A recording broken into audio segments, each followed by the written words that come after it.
शिव उवाच देवि त्वम् भक्तसुलभे सर्वकार्यविधायिनी कलौ हि कार्यसिद्ध्यर्थम् उपायम् ब्रूहि यत्नतः।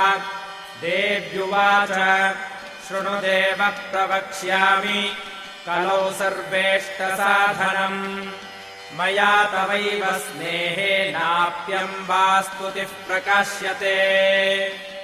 ॐ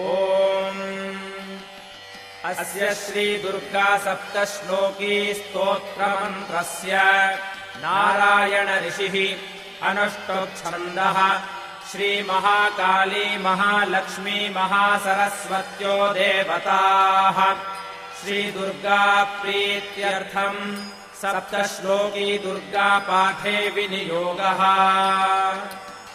ॐ ज्ञानिनामपि चेतांसि देवी भगवती हि सा बलादाकृष्य मोहाय महामाया प्रयच्छति। दुर्गे स्मृता हरसि भीतिमशेषजन्तोः स्वस्थैः स्मृता मतिमतीव शुभाम् ददासि।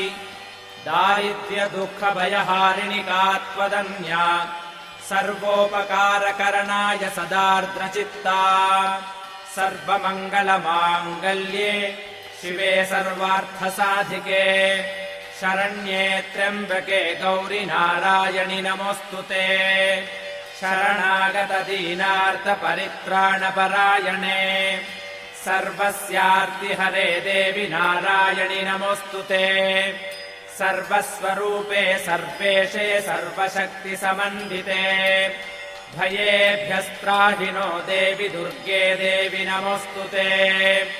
रोगाणशेषानपहंसि तुष्टारुष्टातु कामान् सकलानभीष्टान् त्वामाश्रितानाम् न विपन्नराणाम् त्वामाश्रिताह्याश्रयताम् प्रयान्ति।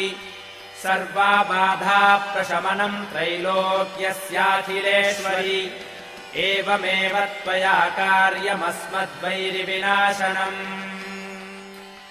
इति श्रीसप्तश्लोकी दुर्गा सम्पूर्णा।